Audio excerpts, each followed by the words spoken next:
Jambo Mambo Familia Angu. This is your Babu Eli-Ben-Eli, Mimi ni Eli-Ben-Eli, and I'm making this video a little later than I was supposed to make it today. I decided just to make it a little later. But I came very close to not making this video at all. Asante sana to Mungu to Allah for having guided me to something that I needed. And when I found it, I was able to make the video. You know, I heard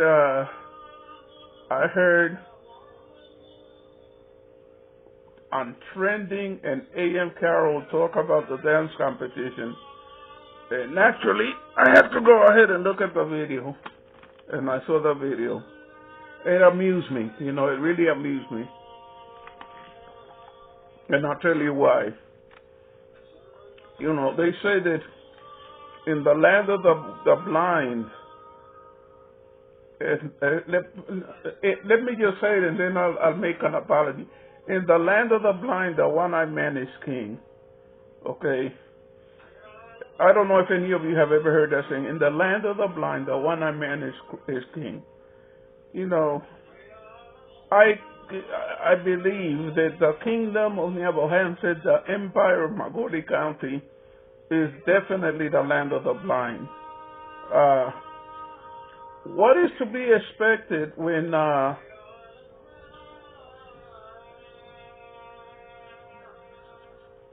what is to be expected in a place in which people are being made to do slave labor?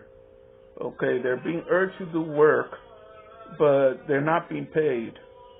You know, in which people are expected to make a gift if they're going to receive the attention of their man God. What's to be expected that eventually they're going to turn to thievery and dishonesty? I for one, believe that maybe the oil was stolen. And we definitely saw what happened. You know, these are people that are struggling with life. They have to eat, they have to pay their expenses and everything. So why should they be obligated to conduct themselves any more honorably than their God man is behaving? Okay, he takes advantage of them. He compels their labor without paying. He's humiliated the handful of people that have attempted to get away, or, you know, look at how he treated Steve J1, and look at how he holds somebody like Strongman 254 in bondage. You know, it's like when money is hard to come by and you are not getting fairly compensated for your labor, of course you're going to turn to dishonest means to acquire some money. You know, and the way that I'm looking at it is this. Those people, you know, that man in the Redcap, brilliant dancer, just a talented young man. But on the other hand, the people of Nyako don't know him. And I think that there are a lot of those people. And you know, let me take that back. I don't think it was the people of Nyako who were engaging in the thievery. Okay, I think they were part of it, but I think that it was also a lot of the YouTubers that conspired to cheat this man out of his winnings because they were going to approach the person that they were going to allow to win and divvy up the money with him. You know, the point is that dishonesty begets dishonesty. Scamming begets scamming. You know, so who is to blame for the fact that that happened? You know, I think Marwa. And the thing that amuses me is that he sits up there like with his Mazungu or fake Mazungu woman next to him. And he's sitting there like if he's some sort of a king. All that I say is be fair. How fair were you to Fellow the Boy? How fair were you to Janet Kinga? How fair were you to Davy Jr. and to Uncle Mo, who to this day you frighten to death? To this day, Uncle Mo will go around and lie and pretend that Marwa helped him so much when in fact he didn't. Okay, Marwa is the last person to talk about fairness, so yeah, it was, it's like I had an experience similar to that once in my life, and I remember the rage and the disillusionment that it caused. When I was in law school, a Mazungu lady who I dearly loved, she was a good friend, invited me she used to listen to me talk in class, and she would say, Tony, you're such a smart man. Why don't you join me and you will get together and we'll form a client counseling team, and we'll go to the client counseling competition that's held in this region by the law schools. And at first I wasn't interested, but I finally said, okay, I'll do it. I'll do it just for you. And we went, and I never knew that I had a gift for that kind of thing. Me, her, and this other faculty member, adjunct professor, we were the team. The other schools in that area, the other law schools, they had teams with 40 people on it, 30 people. I mean, these teams were huge. We went to the first round of competition, and when I saw the size of these other teams, I turned to my partner and I said, let's give it the best we got, because these teams look like if they really know what they're doing. Guess what? We won everything. We did brilliantly that first day. And me and her decided, you know what, let's make these people frightened.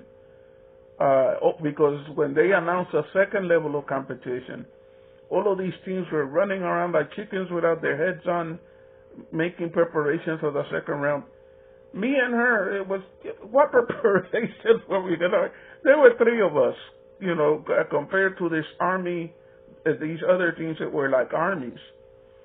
I told her, let's do something to frighten these people. And she goes, what do you mean? I told her, instead of making any effort to prepare, let's go out in the hallway and dance and act like if we don't have a care in the world. And she said, that sounds like a good idea. And we did that. And maybe the hour or so before the second round of competition, we actually sat down and prepared, and we went in and we trounced everybody in sight. Now, to be fair about it, my law school had a clinical system. All of those other law schools did not. We actually dealt with clients and we counseled them and advised them. So we had a lot of practice at doing that kind of thing. Well, we just progressively won every single level of the competition until we got to the finals. And when we got to the finals, they brought us in after the finals were over. And they told me and her, you two are incredible, you two are amazing. You are the best people here. You are better than this team. And we apologize that we're not going to award you the championship.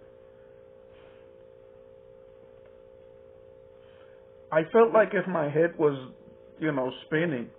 I told them, excuse me, what did you just say?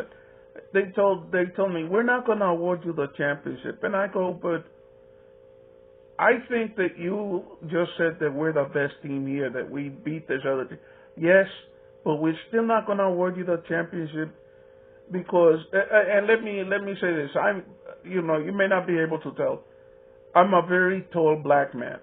Okay, you can tell that, obviously you can tell that I'm a black man. I don't think you can tell that I'm very tall. I'm very tall. I'm physically very big. I look very imposing. They told me, because of your size and because you look very imposing, and they didn't say it, but they said, we don't think that you represent who the community of law schools are that you've been competing amongst. By the way, I was the only black. Me and Didi, the clinical fellow who was the clinical fellow, the adjunct professor, who was coaching the team. We were the only two black people there. Everybody else was a Mzungu. And they awarded us second prize. I didn't cry. But I was, to this day, I feel a rage about that. So whenever I see a competition that's crooked and people are being swindled out of what they should have won, it reminds me of that and it makes me angry. But you want to know something? On the other hand, a poor man will do what a poor man has to do in order to survive. And I think those villagers, you know, they're working really hard and sometimes getting nothing for their efforts. I mean, I understand why they would do what they did, but I still think that it was wrong. But that's, you know, every group, every society has a certain culture. That is the culture of the Marwa cult. It is dishonest, it is cheating, it is deceptive, it takes advantage of other people. They're doing what they see their leader do. You know, then you know, I saw a video by Fellow the Boy, and it had a similar impact on me. It brought back certain memories. You know, Fellow the Boy is really happy. You know, he's about to start painting Mama Maria's house. And I was watching that video, and I noticed something. When Fellow the Boy goes to that house and to a lot of the other places where he has done help, you know, you can tell how Kuria society is. The owner of the house, in this case is Mama Maria, will bring a chair for whoever comes visiting with Fellow the Boy and will arrange a chair and everything. But she never bothers to offer Fellow the Boy a place to sit. Mind you, Fellow the Boy has built her house. Fellow the Boy has frequently brought her money, brought her food and everything. But the little basic bit of respect of getting him a place to sit, she will not do that for him. Any guest that he brings, she's very courteous to them. She won't give Fellow the Boy a place to sit.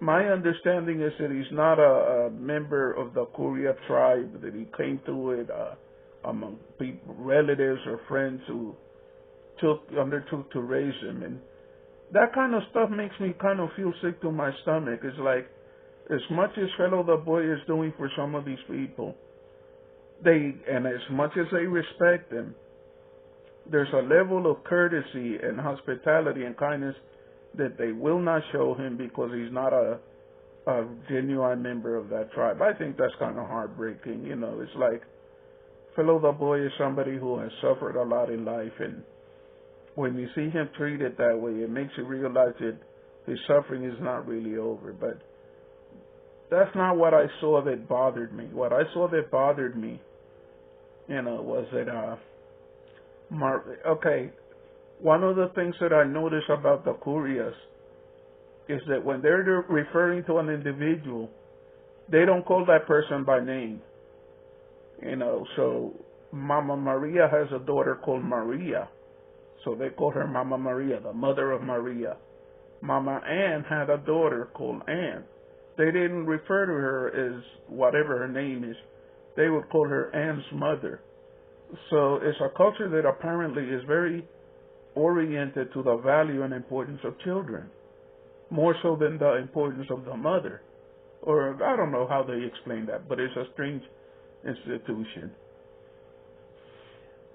Maria was at the house when Fellow came back, and they were making preparations for painting and everything.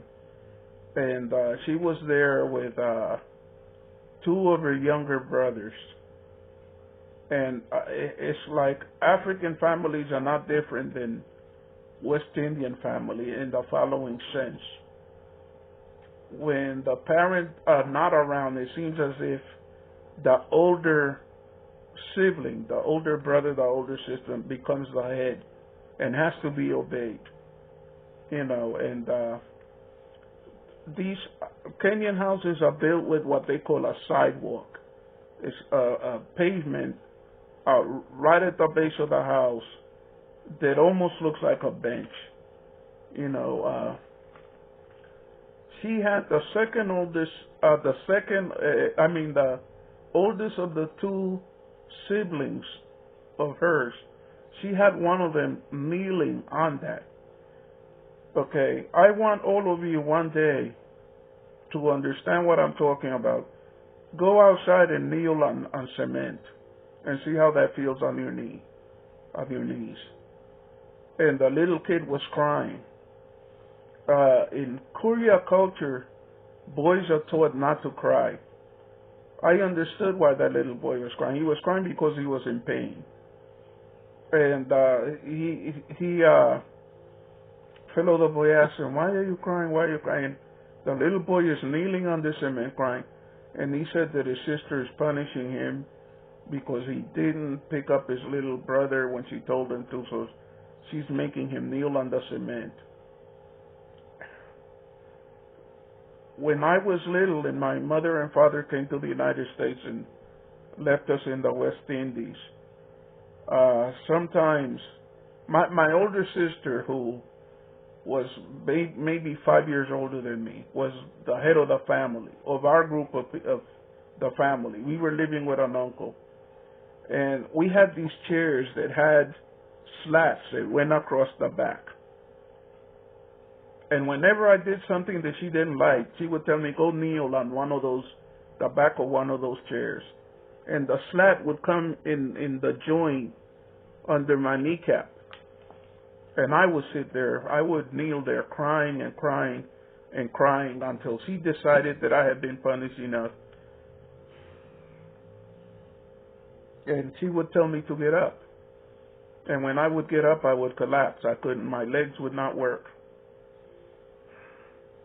And to this day, I wonder whether now, as a grown man, I'm crippled because of the damage that was done to my legs back in those days. And I just say that because it's like I see a lot in African culture that is a lot like the culture of my people. And I recently said in a comment that something that's very true about me. In reality, I have no family. In reality, I have no tribe. And even though my family, my people are supposed to have come from West Africans, I feel a lot of kinship with Kenyans, but I don't feel that with West Africans. Why not? Because they sold my ancestors into slavery. And people tell you, "Oh, get over that." Really? Were your ancestors sold into slavery? It makes me bitter, and it makes me really angry. And the thing that makes me even angrier was that I have known people from I have had Nigerian friends, and I never trust them. I will never set foot in Nigeria, ever. Because if they're capable, to this day, when you talk about slavery, some Nigerians will have an attitude, and they'll tell you, "Well, in our country, we didn't have prisoners. We didn't have prisons, so what we did is we would sell our prisoners." So they're defending having sold their own brothers and sisters into slavery. What is it that Black Beauty says? Fire, burn them every time. I can't forgive that. So I don't want anything to. I have dealt with Kenyans. With Nigerians, and I have friends that are Nigerians. But the minute that a Nigerian opens their mouth and says anything about that kind of thing, my heart turns against them. I cannot forgive that kind of thing. To this day, I cannot forgive that kind of thing. But anyway, ladies and gentlemen, please like and subscribe to my channel. For a lot of reasons, I'm going to have to cut this video off at this point. Please like and subscribe to my channel, and I will talk to you soon. Bye-bye.